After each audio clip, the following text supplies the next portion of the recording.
Hello प्यारे साथियों, कैसे हैं आप। आशा करता हूँ मस्त होंगे, स्वस्थ होंगे और बेहतरीन तरीके से अपनी तैयारी कर रहे होंगे। तो नमस्कार दोस्तों, मैं अभय आपके अपने YouTube channel study related Ram में आपका बहुत बहुत स्वागत करता हूँ। जैसा कि भाई आपको पता है कि हम आपके लिए रोज़ाना 2 आपके मॉडल पेपर प्रोवाइड करा रहे हैं, जिसमें आपका मॉर्निंग में आपको मिल जाता है किसका, जीके जीएस का। और भैया आपको 3 बजे आपकी क्लास एक वीडियो मिल जाती है जो कि आपकी मिलती है साइंस की। और आज की आपकी साइंस की क्लास होने वाली है जो कि आपके तीसरे नंबर की होने वाली है, जिसमें आपके 2012 से लेकर और 2024 के जो कि आपके रेलवे ने साइंस का क्वेश्चन पूछे गए हैं उन्हीं को कवर कराया जा रहा है। ये वही रेलवे के क्वेश्चन है जो आपका रेलवे बार बार पूछता है, हूबहू इसी क्लास से आपके क्वेश्चन छपने वाले हैं। तो जो भी स्टूडेंट हमारे चैनल पर नया है, चैनल को सब्सक्राइब कर लें, बगल में जो बेल आइकन है, घंटी का निशान है, उसको ऑल पर क्लिक कर लें। जब तक आप उसे ऑल पर क्लिक नहीं करोगे तो हमारी वीडियो का नोटिफिकेशन आप तक नहीं पहुंचेगा। अगर आपको इसका पीडीएफ चाहिए तो पीडीएफ के लिए हमारे टेलीग्राम चैनल को ज्वाइन करना पड़ेगा और उसकी लिंक वीडियो के डिस्क्रिप्शन में लगी हुई है। तो चलिए चलते हैं आज के क्लास के किस तरह के क्वेश्चन पूछे जाएंगे। देखिए साथियों, हम इसमें कवर करने वाले हैं आपके कि प्रीवियस ईयर है आपका, अगर आप 2007 से ले लो या फिर आपका 2012 से ले लो, कहीं से भी ले लो, और 2023 में तक पूछे गए हैं। इसमें कवर करेंगे हम RPF, SI constable, ALP technician, NTPC group D. तो इन सब को हम इसमें क्या है कवर करने वाले हैं, ठीक है। तो ये आपको नोट कर लेना है, इसमें इन सब टॉपिकों को कवर करेंगे क्योंकि आपकी वैकेंसी ग्रुप डी एनटीपीसी में आने वाले हैं, एएलपी टेक्नीशियन में आ चुकी हैं, आरपीएफ एसआई कांस्टेबल में भी आ गई हैं, ठीक है। तो चलिएगा बिना देरी के, अब पहला क्वेश्चन आपके सामने आपकी स्क्रीन पर ये दिख रहा होगा कि निम्नलिखित में से कौन सा एक तत्व नहीं है। अब इनमें से एक तत्व कौन सा नहीं है, वो है आपका ऑक्सीजन नहीं है, क्योंकि ऑक्सीजन क्या है, ऑक्सीजन आपका एक जैसे बात की जाए कि भाई ऑक्सीजन हमारा क्या है, तो ये हमारा यौगिक है, क्या है, ये हमारा एक यौगिक है, ठीक है। ये आपको अच्छा इस सॉरी इसका आंसर हो जाएगा डी हो जाएगा, पानी। पानी है, पानी वो हमारा यौगिक होता है, ठीक है। पानी क्या है, ये हमारा यौगिक होता है, तो डी इसका राइट आंसर हो जाएगा। और ये तीनों के तीनों क्या हैं, ये हमारे तत्व हैं, क्या हैं, ये हमारे तत्व हैं। ऑप्शन नंबर डी इसका राइट आंसर हो जाएगा, पानी, या फिर बोल लीजिएगा जल, ठीक है।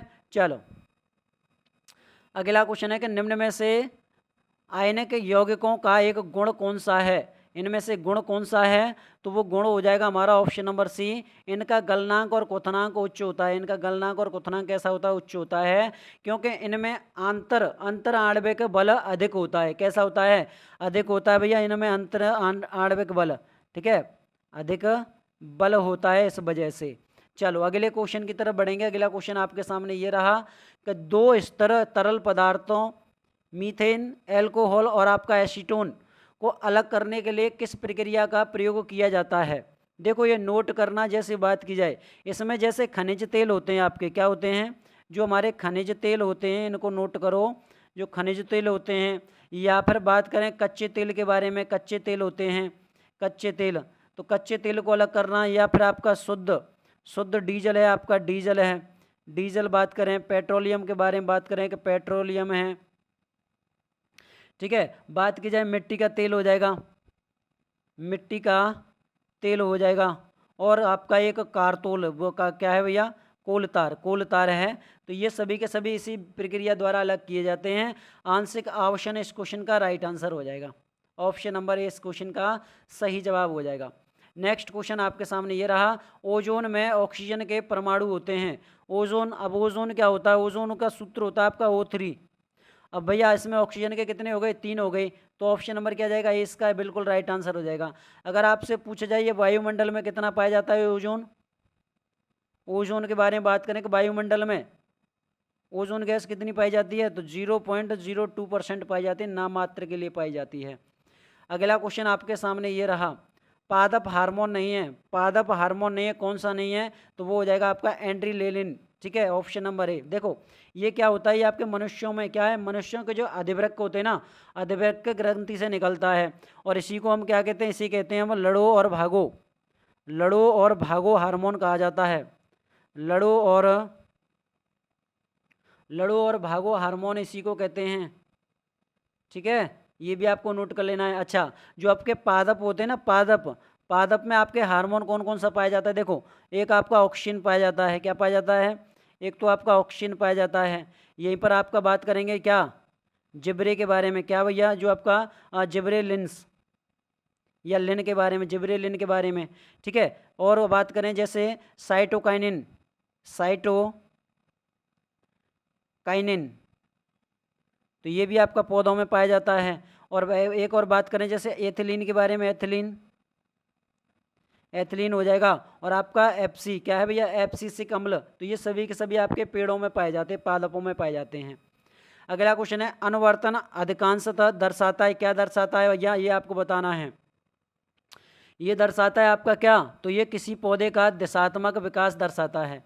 ऑप्शन नंबर ए इस क्वेश्चन का राइट आंसर हो जाएगा। नेक्स्ट क्वेश्चन आपके लिए ये रहा कि नेफ्रॉन संबंध है, नेफ्रॉन का संबंध किससे है? तो ये आपका उत्सर्जन तंत्र से है। ऑप्शन नंबर डी इसका राइट आंसर हो जाएगा, क्योंकि नेफ्रॉन वृक्क की संरचना और कार्यात्मक इकाई के रूप में जाना जाता है, इसलिए।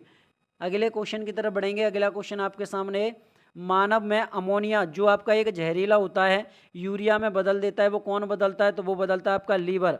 और लीवर को क्या कहते हैं? यकृत कहते हैं। क्या कहते हैं? यकृत कहा जाता है, ठीक है। अच्छा, ये आपको क्या होता है? जो आपका प्रोटीन होता है ना, प्रोटीन के टूटने से आपका क्या बनता है भैया? ये आपका यूरिया बदल जाता है, जैसे अमोनिया में। और इस चक्र को क्या कहते हैं? इस चक्र को कहते हैं भैया क्या? ऑर्निथीन चक्र कहा जाता है। ऑर्निथीन चक्र। किस चक्र को कहते हैं? कि भैया जो आपका अमोनिया यूरिया में बदल जाता है, इसी को कहा जाता है। अगला क्वेश्चन आपके सामने कि एसआई न्यूटन है। न्यूटन के बारे में बात करें, देखो अगर वजन के बारे में बात करें तो वजन होता है आपका किलोग्राम न्यूटन हो जाएगा, और द्रव्यमान आपका किलोग्राम हो जाएगा, ठीक है। बल आपका न्यूटन है। त्वरण, तो इस क्वेश्चन के जब आंसर के बारे में बात करेंगे तो 20 का राइट आंसर होगा। वजन और बल इस क्वेश्चन का राइट आंसर है। और देखो नोट कर लेना, ये आपकी कैसी राशि है? सदिश राशि है। कैसी राशि है? सदिश राशि है। सदिश अदिश मैंने आपको क्लियर बता दिया है। देखो अगर गुरुत्वीय त्वरण के बारे में बात करें, गुरुत्वीय त्वरण के बारे में बात कर लिया जाए, तो गुरुत्वीय त्वरण जिसका जी का मान कितना होता है? तो जी का मान होता है भैया आपका 9.8, क्या 9.8 मीटर प्रति सेकंड स्क्वायर होता है, मीटर प्रति सेकंड स्क्वायर होता है, ठीक है। नेक्स्ट क्वेश्चन आपके लिए, शक्ति की एसआई इकाई क्या है? शक्ति की एसआई इकाई क्या है? अगर मैं शक्ति की एसआई इकाई के बारे में बात करूं तो वो होती है आपकी वाट होती है। ऑप्शन नंबर 20 का राइट आंसर हो जाएगा। देखो शक्ति बराबर क्या होगा? शक्ति बराबर क्या होता है? तो कार्य बट्टे समय आपका क्या होता है? यह होता है आपका शक्ति बराबर, ठीक है। तो ये आपको नोट कर लेना है। या फिर इसको हम क्या कहते हैं? न्यूटन प्रति मीटर स्क्वायर कहा जाता है। ये होता है आपका पास्कल। क्या होता है? पास्कल होता है। और पास्कल किसका मात्रक होता है? ये होता है आपका दाब का। किसका? दाब का। जूल होता है आपका कार्य का मात्रक होता है, और आपका ऊर्जा का मात्रक होता है, इन दोनों का होता है। और एम्पियर होता है आपका विद्युत धारा का। किसका? विद्युत धारा का, ठीक है। और कूलाम होता है आपका आवेश का। आवेश, और आवेश कितने प्रकार का होता है? आवेश दो प्रकार का होता है, एक ऋण होता है, एक प्लस होता है। इन दोनों का नाम दिया था आपका बेंजामिन फ्रैंकलिन ने, ठीक है, जिन्होंने क्या है? विद्युत का आविष्कार किया था। अगला क्वेश्चन है, कौन सा विटामिन शरीर में कैल्शियम के अवशोषण को बढ़ाता है? कैल्शियम के अवशोषण को कौन बढ़ाता है? तो विटामिन डी बढ़ाता है। ऑप्शन नंबर क्या हो जाएगा भैया? डी इसका राइट आंसर। आपको पता है ना कि जैसे आपके छोटे से बच्चों में जो बीमारी होती है वो क्या होती है? वो रिकेट्स होती है। क्या होती है? रिकेट्स होती है बीमारी, ठीक है। तो उसको भी आपको नोट कर लेना है। विटामिन बी से बेरी होता है। क्या होता है भैया? बेरी रोग आपका विटामिन बी से होता है, बेरी रोग। और विटामिन बी का नाम क्या है? थायमीन। क्या है? थायमीन विटामिन बी का नाम है। अच्छा, विटामिन ए का नाम क्या है? रेटिनॉल। और विटामिन ए से कौन सा रोग होता है भैया? रतौंधी। क्या हो जाएगा? रतौंधी आपका विटामिन ए की कमी से हो जाता है, ठीक है। चलो नेक्स्ट क्वेश्चन आपके सामने ये रहा। अगला क्वेश्चन क्या है? निम्न में से क्या पूछा गया है कि भैया पूछ रहा है निम्न में से कौन सा जिंक का उच्चतम स्रोत है? जिंक का उच्चतम स्रोत तो वो होता है आपका अष्टभुज। कौन सा? अष्टभुज। ऑप्शन नंबर ए हो जाएगा। देखो जिंक एक अनिवार्य खनिज है जो शरीर में 100 से अधिक एंजाइमिक प्रतिक्रियाओं को महत्वपूर्ण भूमिका निभाता है, ठीक है। चलो अगले क्वेश्चन की तरफ बढ़ेंगे। अगला क्वेश्चन है, कुछ बहुकोशिकीय सजीव में जैसे राइजोपस, मशरूम्स और आपके कुछ जीवाणु एप्सलेजिलस इत्यादि प्रजनन का प्रकार होता है। वो किसका प्रकार होता है? तो वो होता है आपका जीवाणु का। सॉरी बीजाणु का, तो बी इसका राइट आंसर हो जाएगा। नेक्स्ट क्वेश्चन आपके लिए, पादपों के किस समूह के अंतर्गत सबसे साधारण केंद्रित संरचना वाले पादप आते हैं? तो इस क्वेश्चन का क्या आंसर आएगा? ऑप्शन नंबर बी इसका राइट आंसर हो गया थैलो, क्या है? थैलोफाइटा। बी इसका राइट आंसर हो जाएगा थैलोफाइटा। देखो इनके जनन में तंत्र अस्पष्ट होते हैं और इसलिए इन्हें क्या कहते हैं भैया? क्रिप्टोगैम भी कहा जाता है। इनको क्या कहा जाता है? इनको क्रिप्टोगैम, ये नोट कर लेना, क्रिप्टोगैम, क्रिप्टोगैम भी इन्हीं को कहते हैं। अगले क्वेश्चन की तरफ बढ़ेंगे। अगला क्वेश्चन है कि जिसका तापमान लिया जाना है उसे स्पर्श किए बिना जिस उपकरण का उसका तापमान मापा जा सकता है वो क्या होता है? वो होता है आपका भैया विकिरण, विकिरण या अवरक्त पायरोमीटर। ऑप्शन नंबर ए इस क्वेश्चन का राइट आंसर हो जाएगा। अगला क्वेश्चन है कि क्वेश्चन बोल रहा है कि एक परिपक्ष पर्यवेक्षक के सापेक्ष समय के साथ वस्तु की लगातार बदलती जा रही है, वो क्या बदलती जा रही है? तो वो बदलेगी आपकी क्या भैया? कहा जाता है कि वह गतिशील है। 20 का राइट आंसर हो जाएगा। नेक्स्ट क्वेश्चन आपके लिए कि एक चालक समान गति से अपनी कार को चलाता है और 60 मीटर सेकंड से 288 मीटर की दूरी तय करता है, तो गति ज्ञात कीजिए। और आपको पता है कि गति के बारे में कि जैसे चाल बराबर क्या होता है? चाल बराबर होता है आपका दूरी बट्टे समय, क्या? दूरी बट्टे समय हो जाएगा। तो हमारे लिए क्या क्या दे रखा है? हमारे लिए दे रखा है भैया चाल निकालनी है हमें। दूरी हमारे लिए 288 है। कितनी है? 288। समय हमारा कितना दे रखा है? 60 सेकंड दे रखा है। करो भैया, देखो पॉइंट के बाद, जीरो के बाद यहाँ पर पॉइंट एक जगह पर रखोगे तो 6 चौके 28, 7 6 चौके कितना हो गया? 24, 6 चौके 24 हो गया और 6 पंजे 30 ज़्यादा आ रहा है तो 4 के बाद पॉइंट आएगा। कौन से में दे रखा है? इसमें दे रखा है। तो ज़्यादा सॉल्व करने की आपको ज़रूरत भी नहीं है। Option number 4। और आपको पता है कि 4 मीटर प्रति सेकंड इसका वेग वो इकाई होती है। नेक्स्ट क्वेश्चन आपके लिए कि एक उत्तल लेंस की फोकस दूरी 2.5 मीटर है और इसकी क्षमता ज्ञात करनी है आपकी। क्या करनी है? इसकी क्षमता। तो देखो आपको क्या करना है, आपको फोकस दूरी कितनी दे रखी है? फोकस दूरी दे रखी है आपकी 2.5 मीटर दे रखी है, ठीक है। अच्छा, क्षमता के बारे में बात करें कि क्षमता इसकी कितनी है, तो क्षमता आपकी दे रखी है भैया इसमें कितनी? 1/f निकालनी है आपको क्षमता। निकालो भैया, P बराबर 1/2.5 हो जाएगा। ये 2.5 कहाँ पर चला जाएगा भैया? ऊपर चला जाएगा। कहाँ पर चला जाएगा? 2.5 ऊपर। पॉइंट लगाओ, नीचे रखो। कितना आ गया भैया? 0.4 आएगा। कौन से ऑप्शन में दे रखा है? ऑप्शन नंबर बी में दे रखा है। बी इसका राइट आंसर हो जाएगा। एक न्यूमेरिकल और है कि एक वस्तु को 10 सेंटीमीटर की फोकल दूरी लंबाई वाले एक उत्तल लेंस के मुख्य अक्ष पर रखा जाता है। यदि लेंस के वस्तु की दूरी 30 सेंटीमीटर है तो प्रतिबिंब कितनी दूरी पर बनेगा, ये आपसे पूछा गया है। देखो इसको कैसे सॉल्व करोगे? आपको पता है कि u बराबर हमारे लिए कितना दे रखा है? 30 सेंटीमीटर दे रखा है, ठीक है। f बराबर हमारे लिए कितना दे रखा है भैया? 10 सेंटीमीटर। कितना? 10 सेंटीमीटर दे रखा है, ठीक है। अब सूत्र क्या कहता है? सूत्र कहता है हमारा भाई कि 1/v माइनस 1/u बराबर कितना होता है? 1/f होता है, ठीक है। अब इसे सॉल्व करोगे, बिल्कुल सॉल्व की जाएगा। तो देखो 1/v माइनस आपका यहाँ पर माइनस हो जाएगा 1/30, ठीक है। माइनस आपका आएगा तो यहाँ पर बराबर आ जाएगा भाई। क्या हो जाएगा? बराबर आ जाएगा। बराबर आ जाएगा आपका 1/10, क्योंकि f की वैल्यू आपके लिए कितनी दे रखी है? 10 दे रखी है, ठीक है। इतना क्लियर तो हो गया होगा। अब थोड़ा इसे आगे बढ़ते हैं, इसे सॉल्व करेंगे। यहाँ सॉल्व करेंगे तो देखो कैसे सॉल्व करते हैं। 1/v माइनस बराबर कर लो इसको। 1/v बराबर 1/10 माइनस क्या आ जाएगा? 1/30, ठीक है। एलसीएम लो भैया। एलसीएम कितना आएगा? 30 आएगा। इंटू करोगे तो कितना आ जाएगा भैया? ये आ जाएगा आपका 2 आ जाएगा तो कितना निकल कर आएगा? 15 सेंटीमीटर निकल कर आएगा। 15 सेंटीमीटर निकल कर आएगा, जो कि हमारे कौन से ऑप्शन में दिया गया है? बी में दिया गया है। ऑप्शन नंबर 20 क्वेश्चन का बिल्कुल राइट आंसर हो जाएगा। अगला क्वेश्चन आपके सामने ये रहा। अगला क्वेश्चन क्या है कि जैविक विविधता का आधारभूत स्रोत क्या है? जैविक विविधता का आधारभूत स्रोत क्या है? तो उसका स्रोत है भैया आपका कौन सा? उत्परिवर्तन। ऑप्शन नंबर ए इस क्वेश्चन का राइट आंसर हो जाएगा। नेक्स्ट क्वेश्चन आपके लिए, मनुष्यों के क्रम विकास का अध्ययन इंगित करता है कि वह सभी एक ही प्रजाति से संबंधित है जो विकसित की गई है। तो ऑप्शन नंबर ए इसका राइट आंसर हो जाएगा, अफ्रीका।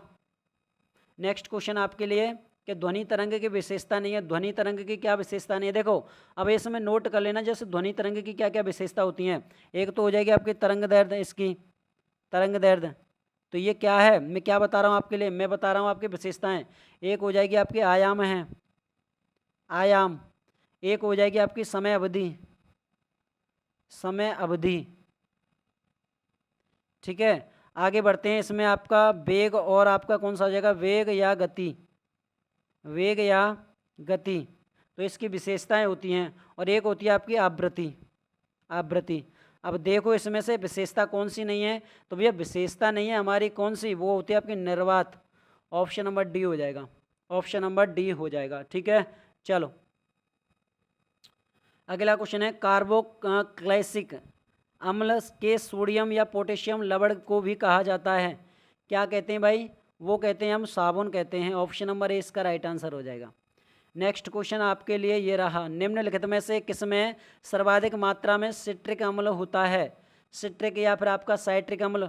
तो ऑप्शन नंबर सी हो जाएगा, नींबू में। देखो अगर मैं अंगूर के बारे में बात कर लूँ कि अंगूर में कौन सा होता है, अंगूर में होता है आपका टार्टेरिक। ठीक है, केला में, तो केला में पाया जाता है। कच्चे केले के बारे में बात करें तो कच्चे केला में आपका टार्टेरिक होता है, पके में आपका मैलिक एसिड होता है। ठीक है, ऐसे ही आम में होता है आपका।